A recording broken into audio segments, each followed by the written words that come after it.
Who would be a Wolves fan, eh? On goes ball. People might yet win it here for Wolves. Blasting the shot. What a goal! Molineux in all its magnificence.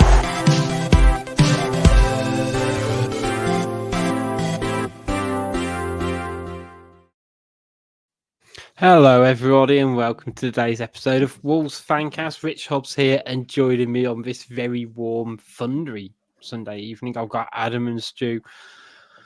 Boys, how are we enjoying the weather? It's going to be a stormy podcast, that's for sure. I'll tell you what, I was worried. You know, we're obviously in crap form at the moment. What are we going to talk about? And as the heavens opened, rants are happening. So, is it going to be a rant cast, Stu? I mean, well, the tide takes us the way it wants to flow, and that's down the steps of Old Trafford by the looks of today. But more importantly, who did you? I know you weren't caught the end of it, Pricey, but who did you vote for in the end last night? Oh, do you know what? The one that was stuck in my head, funny enough, was the last one, Austria. It was good, and we're all going to rave. We're all rave.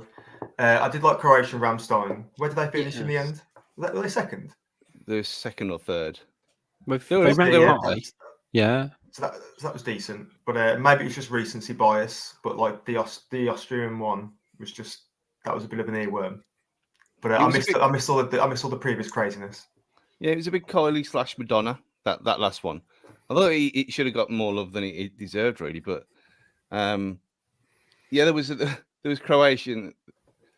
There was obviously Finland, giving them their annual shout out for their madness, which is what I voted for, because we've got to encourage them. If we don't encourage them, they'll stop doing it and they'll take it seriously and they'll ruin it for everyone. Stop being crazy. We must say, we've got to caveat this. We are 2 minutes in. To the American listeners, we are talking about Eurovision, because they're not going to know, are they? I don't think even Australia anymore, are they?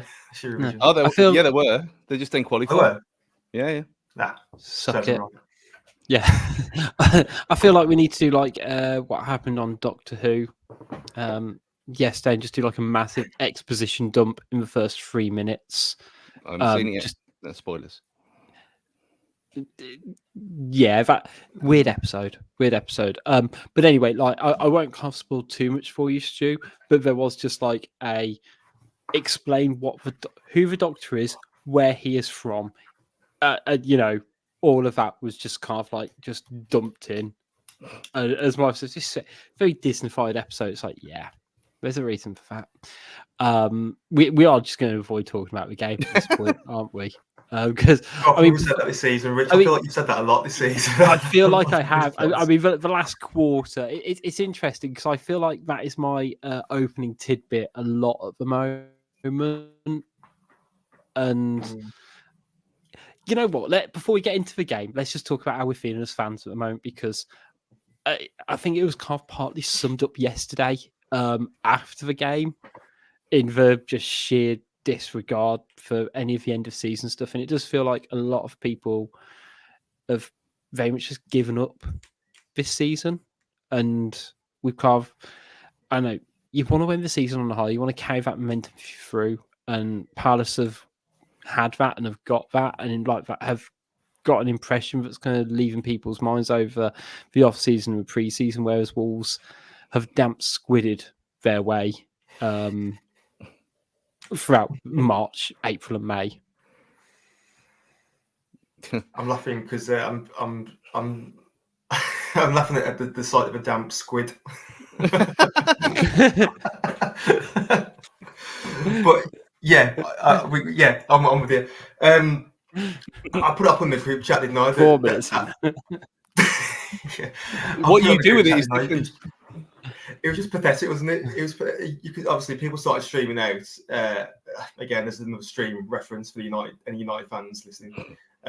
People started leaving, like I think after the third Palace goal went in, and by the time the end of the game come round, I think, you know what, Rich, I think a lot of just apathy was kicking in then, to be honest. People just had enough. I mean, I've said it in our group chat a while. I put it on Twitter the other day. season fatigue kicked in for me a few weeks ago. But I did hang around to see the awards. But then, like after that was done, even like my lads just said, "Can we go?" I said, "Do you not want to watch them? Do the little lap?" No interest in it. At that point, I mean, the awards were being handed out to, I would say, at a rough estimate, less than a quarter full stadium. I would say, just like finger in the air guess. I mean, I was looking at the South Bank at the end. Not a lot was in there. Obviously, Steve Bull, the upper, because obviously the lower was away at the away section. But there hardly anyone in there. Literally, anyone was left in the Steve. But North Bank always empty. And then, and I don't even know how many were in my own stand, but I just think at that point people are just past caring. To be honest, it's just, and that it looks bad. The optics of it are a bit bad because obviously the players want to celebrate their awards and they want to do a bit of a sign off to the fans, and they're doing it to just banks upon banks of empty seats. Unfortunately, I don't think it's a reflection on O'Neill and the players themselves. It is probably a reflection of, as we will probably go into as the pod progresses, the ownership. Yeah. I mean, that was yesterday was the first time I've ever done that. So what's that? 29. This is my 29 years in a season ticket, and there was never a doubt in my mind I was never staying for that. I mean, in the back of my mind, I was kind of hoping that, because my sister was driving home, that I thought, well, is she going to stay so I can get an extra one in the Emerald on the way back? But none of us did. Like, there was no interest whatsoever. So, well, what's the point? And you're right, Bossy, it's not on them, and it's not on Gary O'Neill. It's completely on them arseholes above you. And the only way you're going to get your message across is to humiliate them, unfortunately. And maybe this is the first step. And apparently there was a tweet about an hour ago, wasn't there, saying there was a few chants forcing out. I didn't hear it from where I was, but it wouldn't surprise me because people have got. There's only so much you can take, and form-wise, we'll get into that later. But it doesn't surprise me at all. And anyone slagging anyone else off for leaving can get fucked because it's your individual choice anyway. Either way, if you want to stay, fine, good on you. If you want to go home, fine. But there's no like I'm a better supporter than you stuff, which so far I haven't seen. But you just know it's coming. Yeah, no, I agree with that. I mean, to be honest, I kind of see the end of season awards stuff that's on the pitch. It's very family orientated. Like all of that, and actually you get the opportunity to see the players a little bit closer when they do the lapathon because they're going a bit slower, and you get to see, I don't know, like things like the interactions and stuff like that with players and their families and all of that. It's you don't massively gain anything as a fan, a bit beyond it, but I don't know. I do sort of think that you say that season fatigue this year.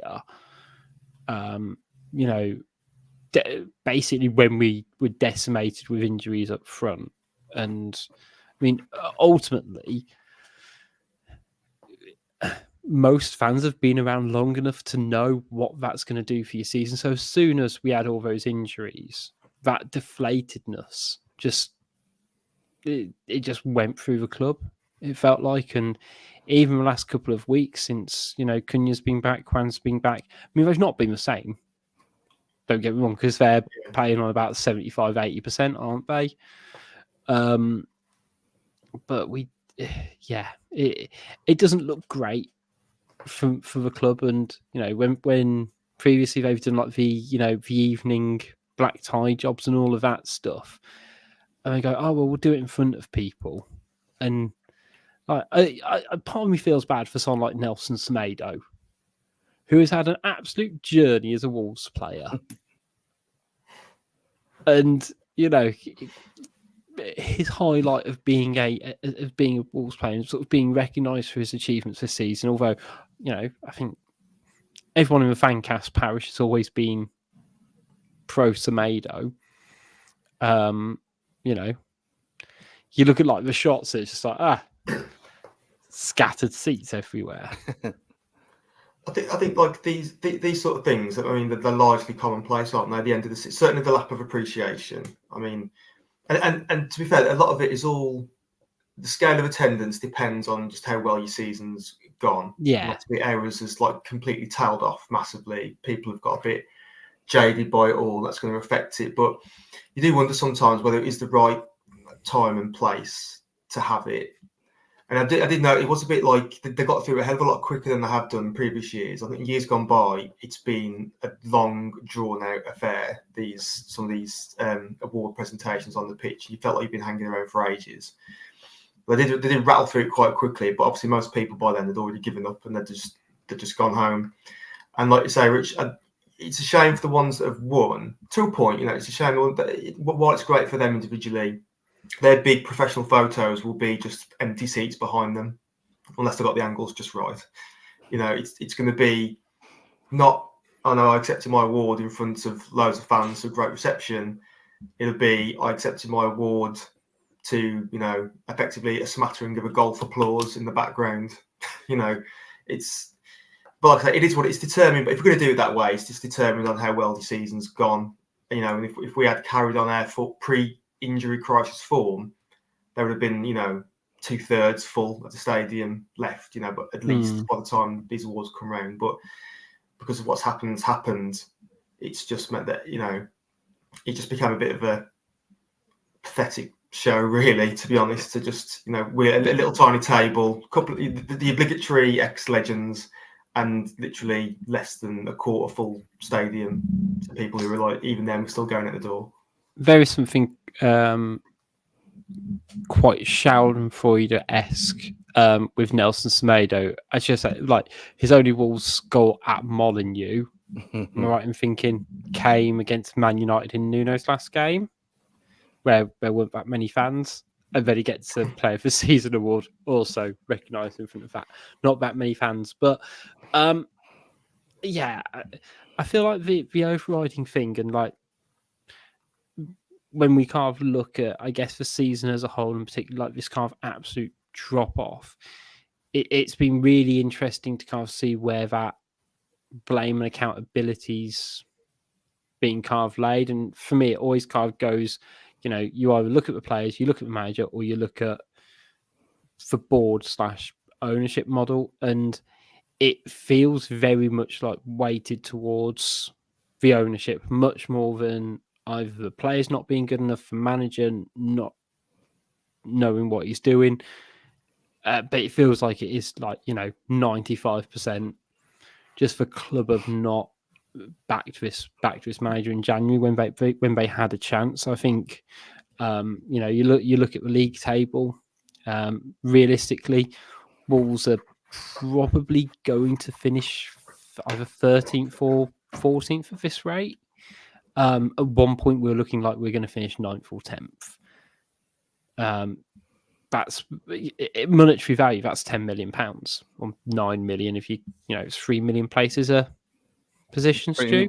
3.4, I think. 3 point, yeah. So, if they'd have invested a little bit of that money in January.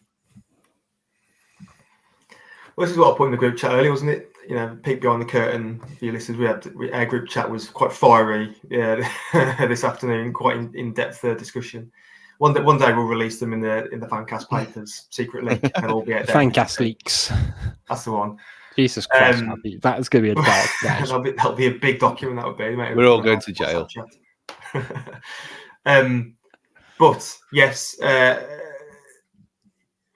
the amount of money that's on offer per spot at the end of, well, just before the January window closed, we were like 3 points off the European spots, and we've fallen. We've gone from we're going to drop however many places we've dropped, because we couldn't sanction a bit of loose change down the sofa to just get in a striker, which is now going to cost us, like you say, which anywhere around 10 million because of dropped places. So it's a bit of a backfired strategy, really. Jeff withholding the purse strings just to get in a senior pro at a time of need, not wanting to do it, and now we've just lost out on loads of money that could have gone towards this phantom PSR breach that we nearly getting close to, or lo and behold, buy another player.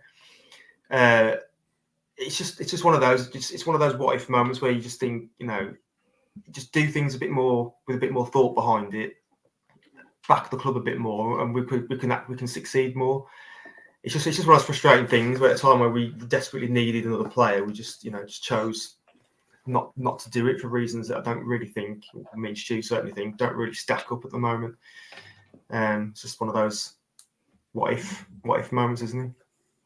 Yeah. When you look at yesterday, they couldn't even get part of the flames working. You take the paint away, which is, maybe that's the plan, just burn the place to the ground, start again. Because the flames that make the W as the teams walk out, part of it, they've got one job, 4 flames. We get a V. Yeah, we got a V with a little tail on it. The team's walking out with the cameras on them, and you walk out and the fucking W in flames doesn't even work. And it's just, if it wasn't so ridiculous, well, the whole thing's laughable at this point. You look at it, you look at that team lineup yesterday. I was very open about it that as soon as it came out, we haven't even talked about it 16 minutes in, because for me it was inevitable. Because you look at it and you think, I didn't even, without the Sarr thing, because that happened before leaving the club to get into the ground. But playing 3 in midfield again, it doesn't work. You're playing players out of position for no real reason. Again, doesn't work. So Palace have just smashed Man United on telly in front of the whole world on Monday night. I thought, well, what's going to happen here? And you look at it and I thought, okay, you got 10-3 odds of Palace scoring 3 or more goals. Well, I'll put a 5 on it then and pay for the afternoon. Why not? So that's what I did. And when the third one went in, I just laughed because, it could have been 3-0 after about 25 minutes. Yeah. Again, it's no surprise. What I found quite funny was obviously I sit near the players who aren't involved in the game, who aren't in the match, who aren't even subs. So obviously this season, I've got quite accustomed to seeing Tom King walk past in general vicinity, and it was a weird occasion to think, Tom King's actually on the dugout today. He's actually on the bench. He's not taking his usual season ticket seat in the. He must have been stressed. He must have been stressed. Go for his weekly match of foot. Going to the game to then shit. But, Tom King was a dodgy penalty or a head-on collision away from being a Premier League goalkeeper. A Bentley pulled muscle while taking a goal kick away from actually getting on the pitch. I hope he plays next week for a laugh. To look at goal Will Norris on it on the last game of the season. Yeah. Against Liverpool as well. Yeah, why not? What the fuck not? We're gonna lose anyway. So what difference does it make? Give the guy his dream. His dream. I do find it boggling, and part of it is about fitness levels, because you just look at it in terms of the Doherty Semedo situation, so to speak, and it didn't work against Man City. I appreciate you against Man City, but we didn't ever quite look comfortable in shape anyway. I know Santi Bueno. Did he come again on half time against Man City? I can't quite remember. But either way, yeah, apparently not fit enough start yesterday. And you say there's so many square pegs in round holes. And Stu, I know you carve with very much. We're only missing one defender, and I saw someone else online sort of saying we're only missing Dawson and Neto argue out of our most consistent lineup. But it's like that next layer down who we kind of have been missing as well, for your likes of Buenos, your Bellegardes, and just underneath that, just you get these chasms, and we just don't have. It's led to just a frankly shapeless formation and players who don't quite know where they should be. This is 5 years in a row, though, that this has happened. Oh, Stu, exactly. I'm kind of sick to death of us having this. It's pointless. Because of the sadist that I am, I'm looking up, I'm looking at the 21-22 season. It's been I think I've seen this film before. Like it's what we do, Stu. Yeah, it'll be the same in a year's time. Exactly the same situation will happen again. And you'll get people still apologising for them. Oh no, we obviously breaching PSR. They won't lie to us, would they, Andrew? They're all full of shit. We all know they're full of shit now. The people at the tides are turning. Let's get into it. 20 minutes in. Let's get the war stickers on. Fuck it. You think I've come prepared? It's Yes, for prep work for me.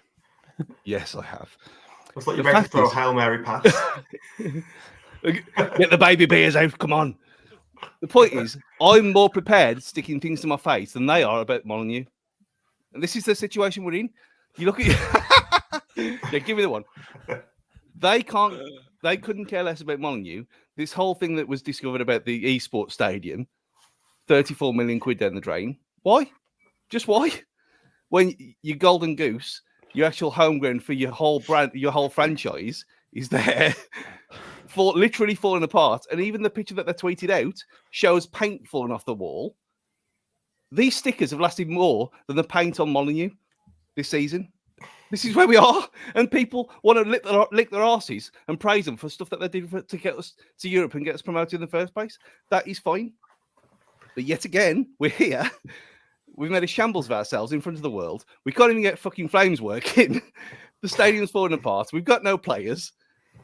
And there's no hope left, Jeff. There's no hope left. We could put those stickers on the bollards. At least they'll be on longer. I mean, and then the gold and black bollards as well, wouldn't it? Really? Yeah, exactly. So And this ties in nicely. This is the point I made earlier, that Steve Morgan has done more to the ground. And the fact that we are in a Steve Morgan situation now where we can't buy any players without selling anyone, it's exactly the same. Nothing's changed. And at least he left a legacy. It's just that whenever you put it to the club, or whenever I put it to the club before, you know, about like the bollards, the excuse, the answers back just don't add up. You know, that they've got like people who do these jobs on rotations every like 5 years or something. Well, no, that doesn't really wash, does it?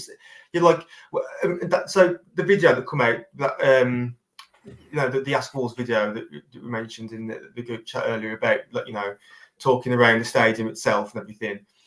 It said on there at that time we were like 17th in the money league in the world, like Wolves, and we're saying that we can't actually afford to get in some contractors to bloody just like sort out our stadium. It doesn't ring true at all. Apart from what does ring true is, apart from owners who are a bit disinterested, is unfortunately what it rings true is we just don't have us as a priority, or have other things as a priority instead.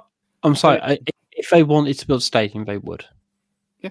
Like I appreciate there were logistical factors in terms of, you know, labour costs, material costs, all of that bollocks. They would do it if it was going to be genuinely beneficial. And I understand, like, Bayern and like the fact that, you know, tickets still gone for general sale and all of that stuff. But if they wanted to, I refuse to believe that they wouldn't like make it happen. And I think we're at this kind of point at Molineux anyway, where it needs updating, but it doesn't need updating so badly that it's becoming an issue like Old Trafford. Old Trafford is like now known. It is perceived as an old stadium now that isn't quite fit for purpose, particularly at that level. And where it was, you know, the point about that is that a lot of Molineux is the same age as Old Trafford. Yeah, and but Molineux gets away with it because it's not having. Like, I think if Wolves had to play another season or two in Europe, for example, I think that's when it would feel the impact. I think at this point it is getting away with it just about, but it's on like that, like proper knife edge in terms of it, because every Wolves fan knows that the paint is literally peeling off like it's a 25-year-old Ford Fiesta. Yeah, and that's the thing. We're not even asking for, we want a new ground. Remember that time when they said, we can have 500 seats. We're going to take the screen down. We're going to put it on the back of something. And We can't even build a bit of Meccano in the corner. Why? Why are them stupid towers still there? I mean, we've had plans in the past about the screen should have been on the roof. That's not happened. Every single thing they say is a lie. It's a lie. And you look at that video from 2 years ago from the Ask Wall stuff, which we mentioned earlier, which kicked all this off. That was basically there saying, yeah, okay, we can't do it. We've got these plans and we don't want to knock the Steve Ball stand down there because it'll survive the incoming nuclear war of Britain voting for Israel yesterday. Good boys. But the point is, we don't care. We don't care. We don't want a new ground. If the Steve Ball is bad, it's bad, but it's always been bad. It's always been the same. I've sat in that thing for 28 years. It's always been the same.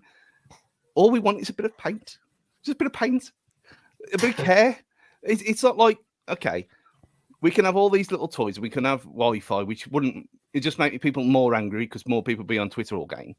But it's about Pride, and you look at it and you think, well, if you're bringing investors into this place and they drive up in the chauffeur-driven wherever they're coming, and you look at it, you think, well, why? What kind of? This is the main stand that what used to be called the pinnacle of English football after the redevelopments of everything in the 90s. Even that looks bad. Let alone going around the back, or even that you look up and you look at the roof. I mean, I know it's the same at Chelsea, but at least Chelsea have got plans to knock the whole thing down and start again. We ain't got any of that. It's you go in the back, and they've openly said those glass frontages, and they're against health and safety as well. So you've got something that completely violates the rules straight away. Yeah, so it can't even be used for anything. It's just a shell. And you think, okay, well, you've got these grand plans to knock it all through. Fair enough. Use what you've got, which, again, would be great, would be different. But all the stuff that they say about, oh, yeah, it's material costs, we can't do it, there's interest rates. Well, Oxford United are building a new ground. New ground. Luton, before they even got promoted. Power court sorted. Building a new ground. How? How are they securing financing against a new ground in these troubling times when everything's so expensive?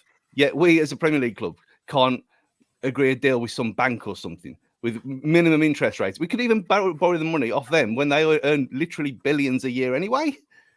None of it makes any sense. None of it does. Again, not just any old Premier League club, the one that's in the top 20 or was in the top 20 of the Money League. So yeah, we're not just like a little fish. And you don't even. This is the point as well. All the arguments for and against it doesn't count towards anything. So it doesn't matter. It's like, well, infrastructure stuff doesn't count towards any FFP, FPS, or all that bollocks. It doesn't matter. So we're exempt from it. We could literally improve the place if we wanted to. They could definitely spend a few grand on some paint if they wanted to. They could just not. See what I mean? Even just increasing the attendance, the capacity by 2,000 or 3,000 by doing what they said and putting a bit of Meccano in the corner and not making the Steve Ball a one-tier thing. You're bodging it up, yeah, but at least it looks better than it is now. We've got a mud bank in the corner from where the Steve Ball had to be demolished to put that thing in. We had a temporary stand that was there for 10 years and then magically failed and had to be rebuilt. And everything else about the place is falling apart. None of it makes any sense. And we have the biggest towers in the world to house the smallest screens in the world as well. It's so arse about face. It's like unbelievable. It's like them towers are like, you know, in the first Mario film in the 90s, the Goombas where they had a massive body and a tiny head. That's what them screens are like. Yeah. I mean, the whole thing is just it's just ridiculous. The catalogue of errors here is just ridiculous. It smacks of disinterest at this point. And well, the only thing that they're organised in probably is organising the prime time in which to announce the season ticket prices. It wasn't going to be before yesterday. It was because for about 2 weeks, people have been kind of going, oh, it's going up 8%. I've heard. I've got a good source. It is going up by 3.75, and you're like, okay, well, considering especially how the season has gone, they ain't doing jack. I mean, I'll piss myself if it comes tomorrow.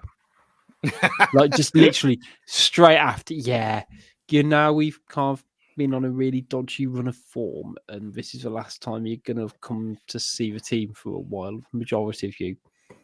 Surprise. It'll come out as a scheduled tweet at 9 a.m. 9 a.m. Monday morning. It'll just fly out. Here's your 12% increase. Thanks for your support. What would be your most favourite way of them introducing it? I'm thinking Jeff Shee parodying the end of Ferris Bueller's Day Off.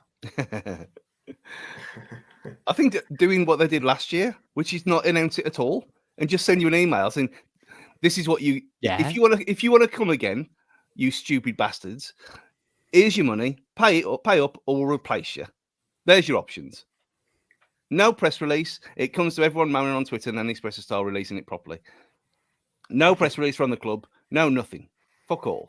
And that. I mean, I went back and looked at it, and it was last Wednesday in this year terms. So I'm guessing it'll be round about the same like midweek next week. And there was 3 games left at that point, but we were on a crest of a wave of hysteria of the Lopetegui fun times when we we're safe and we should have gone down, but okay, we'll give you some more money so we've got players to buy. And then, but everyone knows now, and that's more than likely why they've stalled it. And I dare them to be anywhere near 15%. Villa have put it theirs by 5, and they're more than likely going to be in the Champions League next season. I dare them. We won't take Forest as a barometer because they're a basket case. They're 24%. That's like ridiculous levels. But I think, isn't it? 12% seems to be like, I don't know. It's kind of in the middle, I suppose. But if it's like that, then mine will be about 700 for me. Plus about 110, I reckon, for the boy. So that's my commitment to it. Or that's my liability, should I say, towards the club when it comes to it. You're talking 800 quid in the Steve Bullock, but if it's 12%, over 800 quid to not be able to sit down if you're over 5'8", and that's the reality. That's the reality of the situation. None of that thing would be allowed to be opened if it wasn't built when it was. It's a legacy monster that'll last forever. But that's why you go on the back row. But yeah, the whole thing is a joke. And then, we even mentioned playing out from the back yet. Buckle in, kids. We've barely mentioned anything, and we're halfway through. I was going to say that is a good time to pause and talk a little bit about some of our charity endeavours. We'll be back with you in just a second.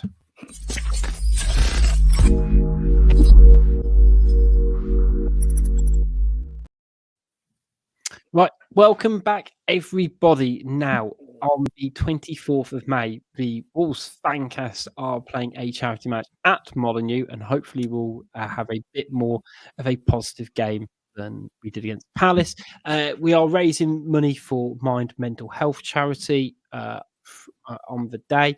If you are able to contribute, the link is in the description if you wish to donate.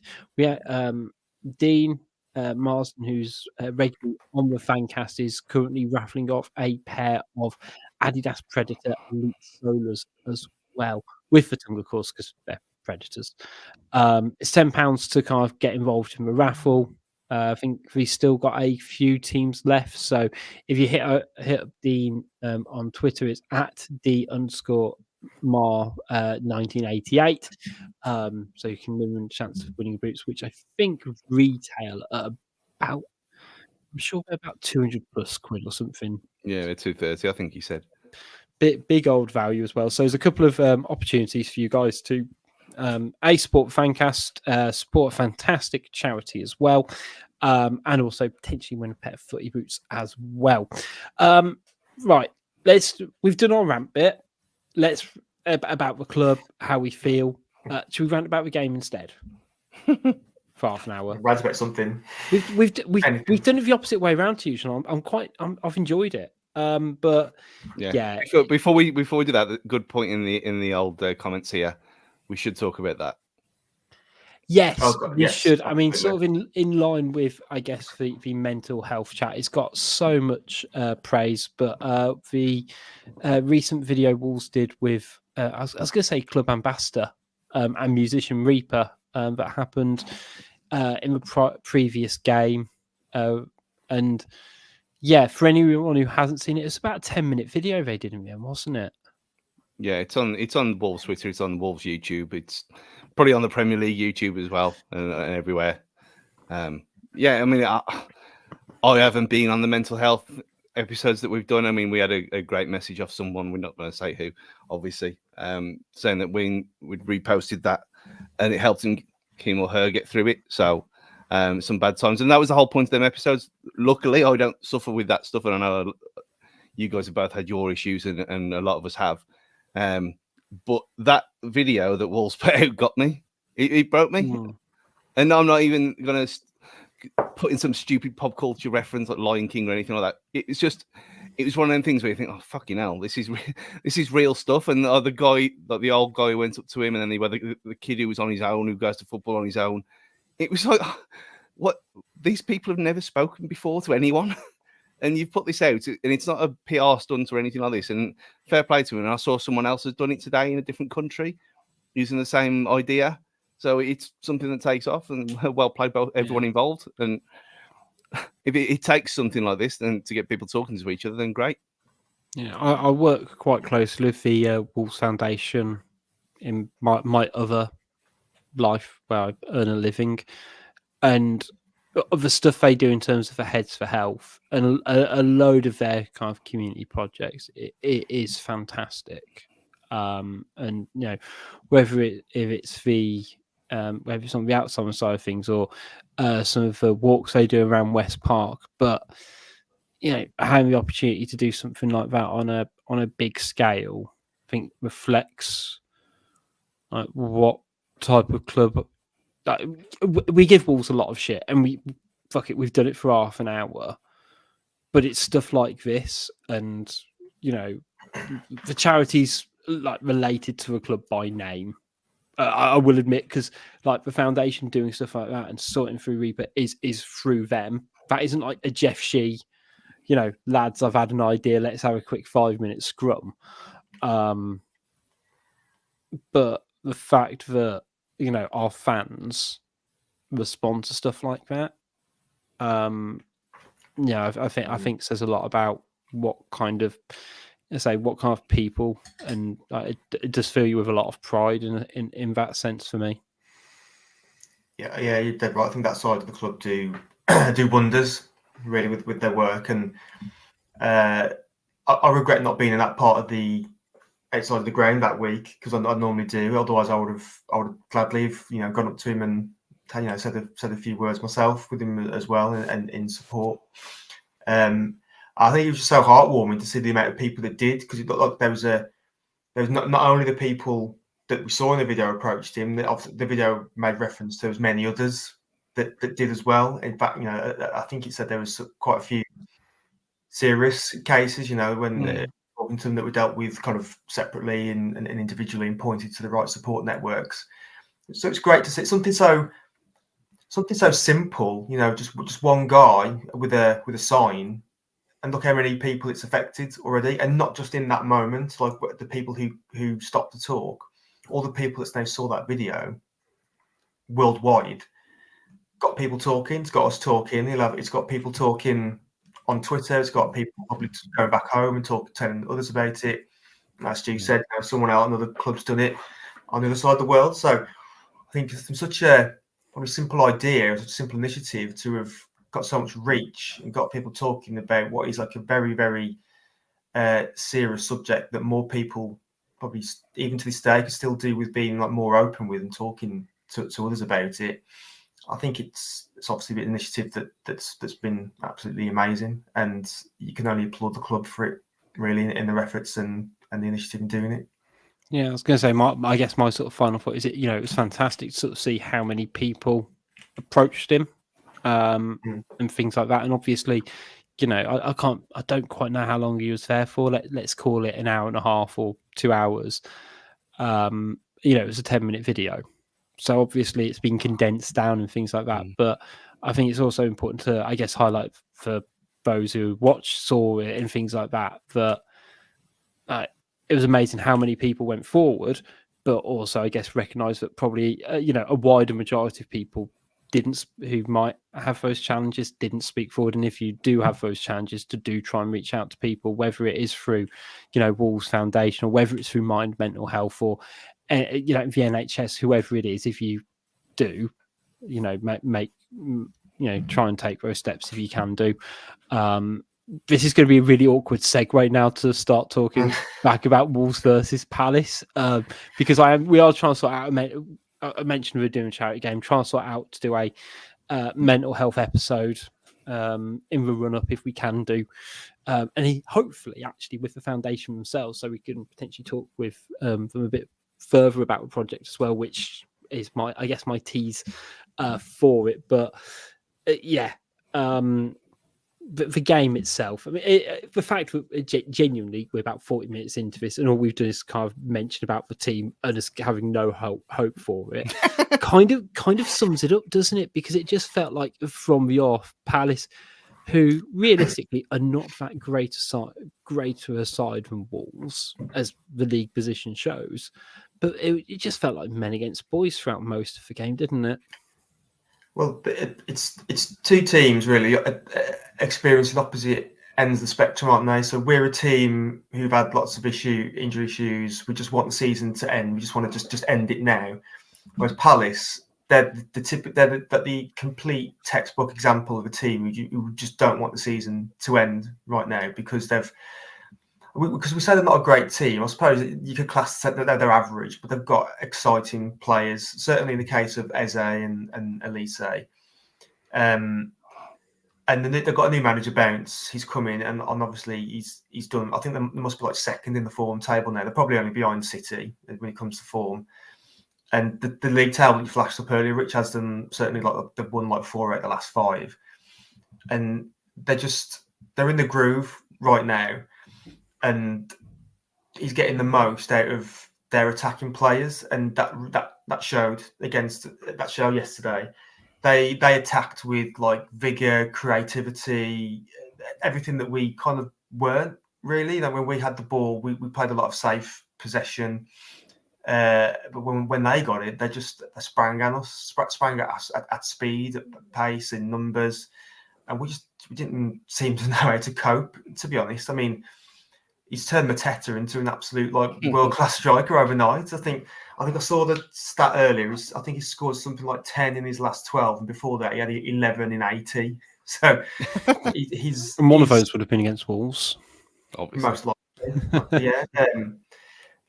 Like I say, he's just got them in the groove. They're at the end of the spectrum there. They're in the groove. They've hit form. They just don't want the season to end, and we just and for some time now we've looked at a team that just wants the season to end. We're kind of out of ideas. We just feel a bit jaded. We've got players who aren't fully fit, left, right, and centre. It just showed, didn't it? It just showed. Yeah, and I remember that I think it was either Thursday or Friday that Hilko Dan on Twitter. He put the form table up since the new manager guy was appointed, Glasner, and they were 5th in 11 games in the league. So it shows the job that the guy's done there. And I don't think you're wrong to say that, Rich. I mean, it's the same way that Gully keeps saying that West Ham are a bad team when they're clearly not. They've just got exceptional players in good positions, and they know they can punish you when needed. And now he's turned, like Bryce just said, he's turned players who were they underperforming or were they Roy balled and they didn't really have a chance. But he's now unlocked them, and then they're flying. I mean, Eagles flying, it writes itself. But then you look at it and you think, well, they're going to be in a similar situation to us. Who stays there for next season? Yeah. I mean, I guess you have to take it all with a pinch of salt, because I'm sure I remember seeing something that, if you take away kind of Gary Neal's first 6 weeks in the job and kind of looked at his form throughout most of this season, it was pretty high up there, and it happens, and it's kind of clicked at the right time for them. But you're right, you look at Elise, whose goal was lovely struck. He's a very one-footed player to let him. I know it's harder than it looks and all of that stuff, but maybe don't do a little bit more.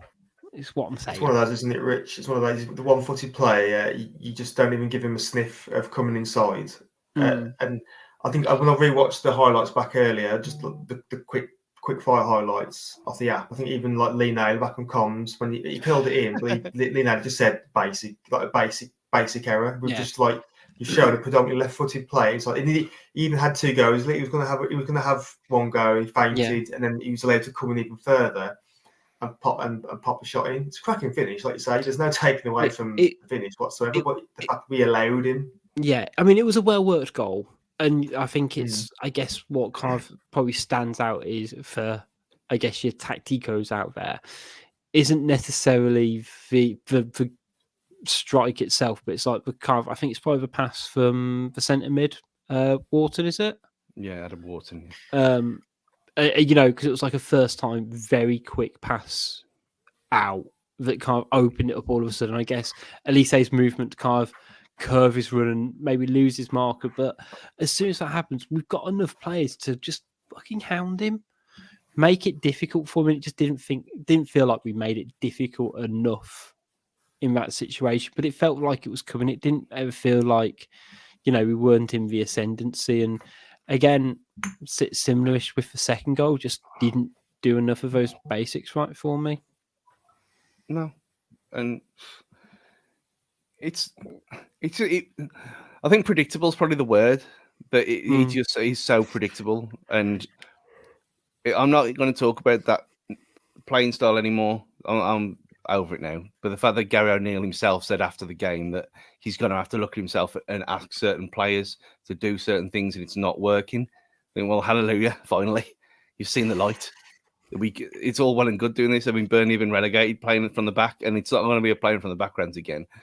But there's a way of playing that we can't do, and being ripped apart and opened up like we were yesterday, especially with the third. I mean, but the second, it was just it was considering the amount, the bodies that we had on the pitch in them areas.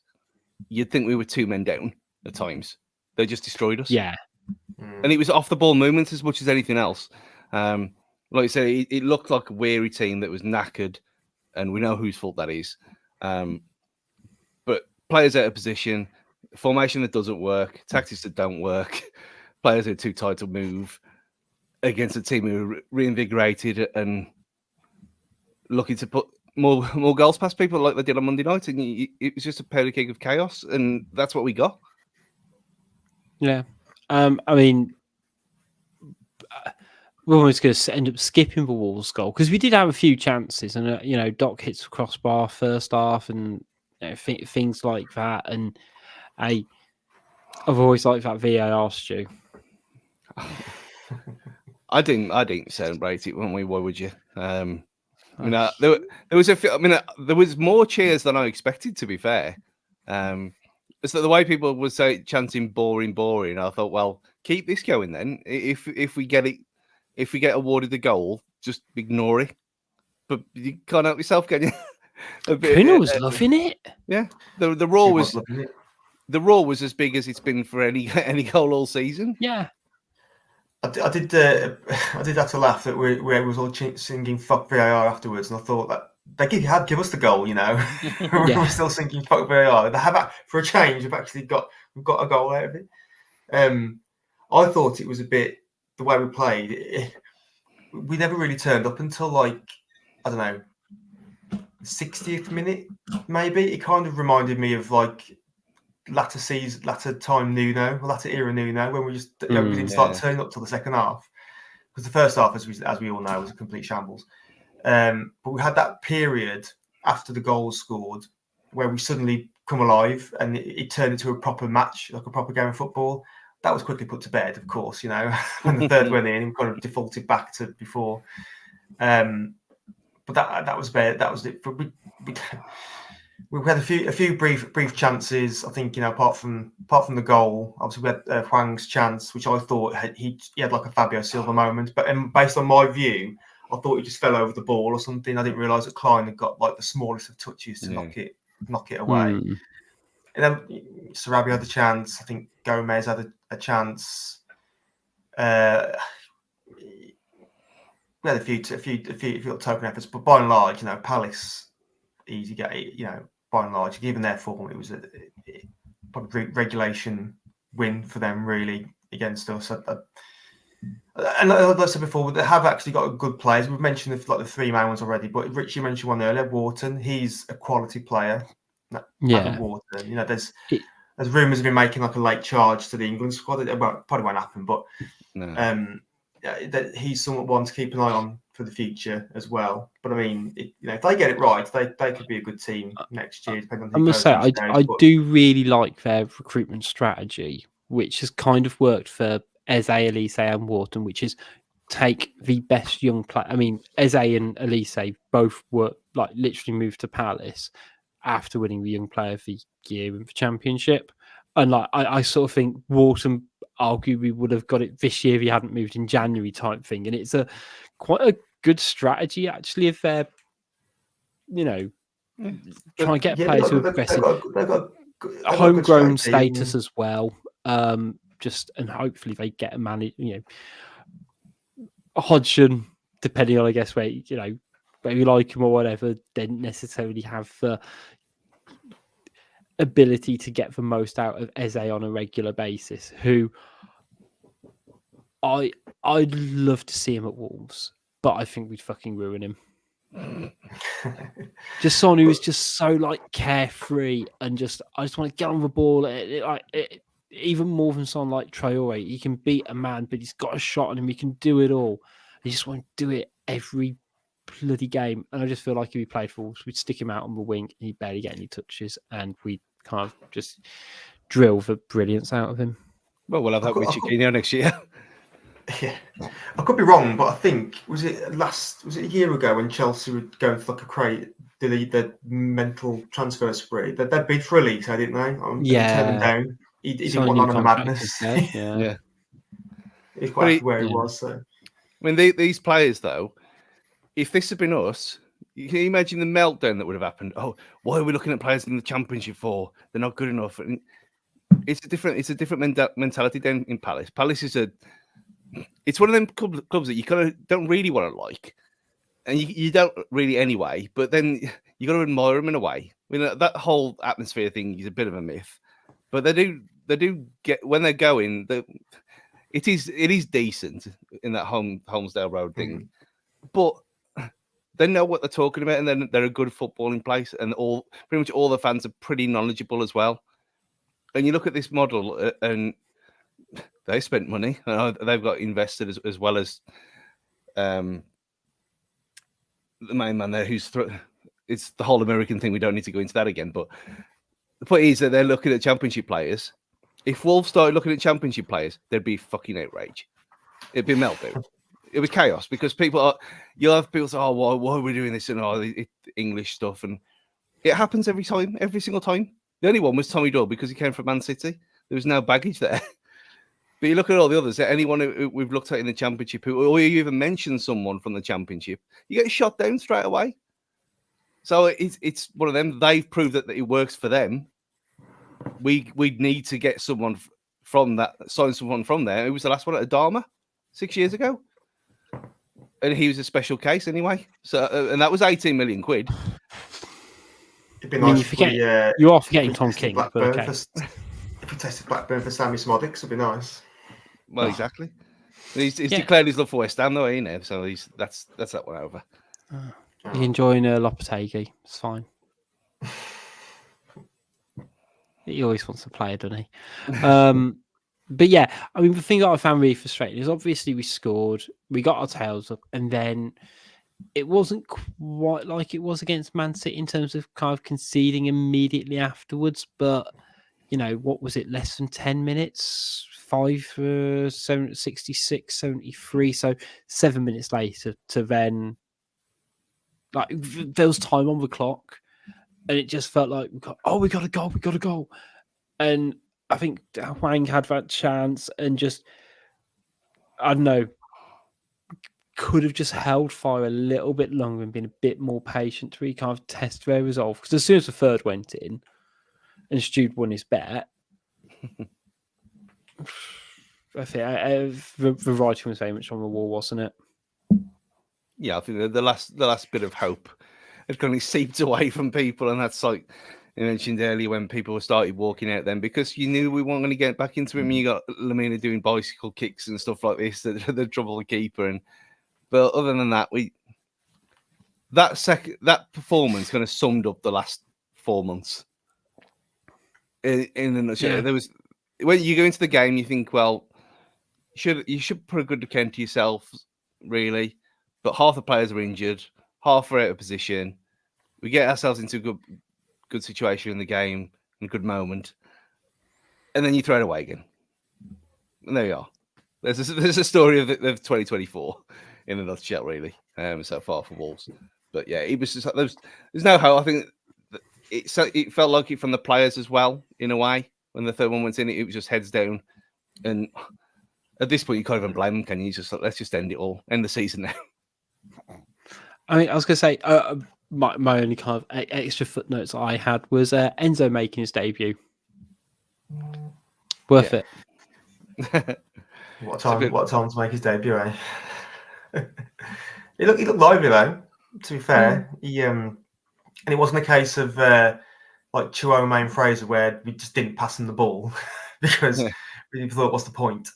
He actually did get the ball quite a bit. It's had some nice touches. I mean, maybe he might get another bit appearance next week. But I know some people, not many, but I know some people have been like asking about his whereabouts and is he actually going to get a game for us this season? I think there's been some questions around him and Noah Lamina, whether they're actually going to play or not. But it seems that Enzo's a lot further on in his development and got at least got some pitch time. So yeah, that was a little bit of a positive, I suppose. The very the smallest of silver linings that game we can take. We've got a young, exciting player on the bench to bring on. Yeah, at least he got on, unlike Bruno Jordao. But I'm sure this happened with Kilman as well. Didn't Kilman get like a token 2 or 3 minutes at the end? It was of against the game? Fulham, I want to say. Yeah, would have been our first season in the Prem, I think. Yeah, I want to say yeah. So it's not out of the ordinary for this kind of thing to happen. Just a little bit of blooding late on, and then just give him a little taste of it. Because I mean, when we had Roberto on here and he was talking and he was raving about him, but he said all along, didn't he, at the time that it's probably going to be next season when you see him because he's very raw still. And that seems to be the case for people who watch the under-21s as well. And to be expected since he came out with his things in a bin liner because he didn't have a suitcase. And you think, he's literally a child. He's an actual kid coming out of a completely different continent, different country. Just there's no rush. He's one of these where we'll see what happens with him. But yeah, I didn't expect that to happen. But fair play. You didn't have to bring him on. But maybe that's what it was. Maybe give a little bit of light at the end of the tunnel of this torture. But yeah, he didn't look out of place and he looked tricky enough. Albeit we didn't really have that much to see of him. No. I guess my last thing to wrap us up, guys, is that we've played 37 games now. Pretty much everyone has. I think there's a few teams sort of left over. It's all pretty much the entire league is kind of set at this point now, isn't it? You know, unless Man City manage to bottle it against Spurs, then they're likely going to win the title. We know the 3 relegated teams are. The only thing that is really left up to debate is, are Wolves going to score a goal from outside of the box this season? No. Absolutely not. Like, we've got just Liverpool to go. We've only got 1 game left to do it. Are we just having belters from 25 yards? Do you think that's going to be the tactic? Because it's a bit bonkers, isn't it? Tom King on free kicks. I can't remember who even attempted a shot outside the box. I don't even know who would. See, I had Traore down from the last couple of weeks, but the formation doesn't fit Lamina, Gomez, and Traore. Tommy Doyle scored one in the cup, of course. Yeah, if anyone's going to do it, it's going to be Tommy Doyle, isn't it? Yeah, he just seems like the type who he couldn't give a shit. He just leather it from 25 yards. I mean, we've not even scored it's bonkers because you think, well, it means we've not scored like a direct free kick either. So again, you'd have maybe Sarabia maybe ? But I do find it amazing that we have basically just managed to go through a season. All our goals we've scored have been inside the box. Yeah, it's super fun, isn't it? But That's one word for it. super fun. No, look, part of me goes, it is what it is.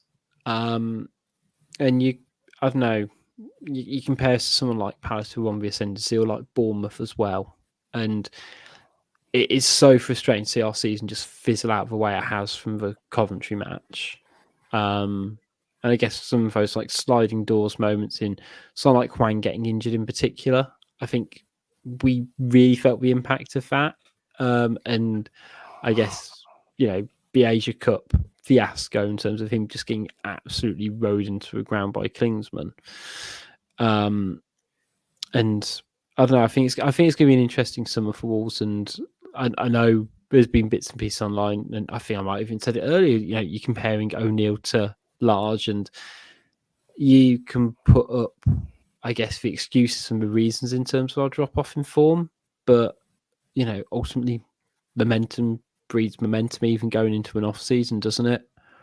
And, like, the atmosphere at the club isn't so positive. I don't think we can necessarily ride it. I think a lot needs to kind of be shifted to really kind of get fans going again. It can't just be, we need to make sure Mateus Cunha can play 36, plus games a season. I mean, it's almost as if they're putting friendlies the other side of the world to keep the fans away from them, because it's.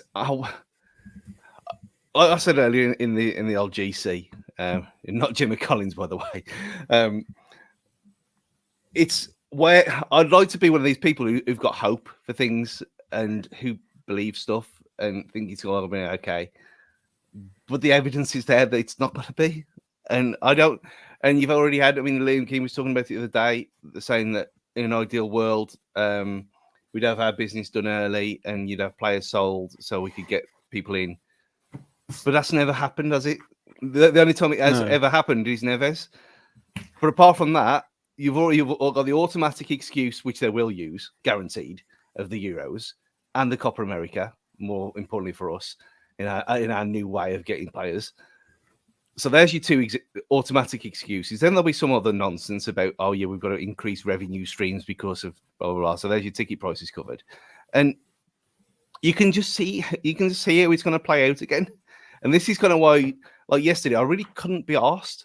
And this is where we are now. And you look at the summer, and I mean, we're talking about it. I mean, the amount of people flogging tickets for next week. If I was not going on the couch with the lads, that I wouldn't go, because it's not about that anymore. It's about meeting your friends that you only meet through football. That is what it's turned into this season, where you go back before the Coventry game and we had a bit of hope for a change. We had a bit of promise, and as usual, it's all gone wrong. And unless there's a massive policy shift, I don't see how that changes. So you look at the summer and you think, well, okay, it's a fresh start for everyone. But you look at that momentum reach, like you said, and you look at what it did under Large, and he had a history of fucking it up and not being able to turn a tide round. We don't know with Gary O'Neill because he's still a new manager, which is why he's getting away with it. A lot of this, when yesterday was his fault. Yesterday the team was set up completely wrong. He has to take the blame for that. But we don't know how they're going to react. And if we start like a train next season, then great. But you look at it, and even if we do that, can you have any hope that we're going to do anything because the squad's going to be so small? Are we going to burn out again? Because I haven't got any, because I don't trust them to do anything. If we had a fiver for every time we heard the phrase "we want to get our business done early," we could then actually afford to get our business done early. Yeah, because I'm sick of hearing as much as the next guy. We hear it every. It's like phrase book 101 every summer with this club, where they say, "Oh yeah, we want to get our business done early." The manager wants to come back with his brand new squad ready for pre-season training on the first day. It never happens. It's the same. It never ever happens, right? Especially what's going on, what the major events going on. I think you can even chuck the Olympics on top of that. There'll be some football in the Olympics as well. Yeah. And then So where then, in with all that's going on, when's the propensity for for these potential transfers to happen? You're not going to get anything until July, the earliest, which is when checks notes pre-season starts. It's in July, so it's just not going to happen, is it? All this early business. So it'll be what it is normally. It'll be starting pre-season. The Tour in America will contain probably the same amount of players it does now, but minus some potentially. And then in the last 2-3 weeks of the season, if it goes to form, last 2-3 weeks of the pre-season, we'll just do some crazy middle of little trolley dash to get in X, Y, Z random player. But we'll see. You know, like Steve said, you know, we've got history to inform our stance at the moment of what we think will happen. We await to be pleasantly surprised. The chances of that being unlikely. Yeah. We will see, guys. We will see. That seems like a very suitable point to wrap up today's show. As I mentioned earlier, if you are able to, please feel free to donate to our charity football match happening in just under 2 weeks' time now on the 24th of May. And also, as I mentioned earlier, the charity football card raffle as well for the Adidas Predators. Make sure you keep up to date with all things Wolves Fancast at Wolves Fancast for all your Wolves, lols and trolls. And until next time, it's goodbye from Adam. Try to keep smiling, everyone. Bye. It's goodbye from Stu. Yeah, goodbye, everyone. And I didn't mention it last week because I was, thrown under the bus digitally by everyone. I was quite. You sent the text, Stu, not me. Yeah, there's. So this is what we're saying. There's no privacy in that group. No, there's no privacy in that group when it concerns me. Everyone else is perfectly fine. But yeah, I had 10 points before the game last week, and I was feeling a bit tender. And as Andy put up when we tried to record cage fighting, and I was as described as a Sith Lord crossed with Neo because of my glasses, because I couldn't see because the light was too much for my eyes. And so, what do you want me to do with that? But drink less. Yeah, but we had 5 hours before kick-off. We were there for 5 hours. So, but the point of the story is, a great guy, nice guy, a listener who was on the other Hatherton couch, all the way from Bangkok, who listens every week, amazingly, and he was just over for a few games. So we worldwide, people, worldwide. So yes, if you come and say hello, we've got nothing else in our lives. Exactly. Exactly. I was going to say, I'm sure Stu will see him next time he's over in Bangkok. It's fine. Anyway, it's goodbye from me. It's a silly show, guys. It's fine. We'll see you next time. Have a great week, everyone.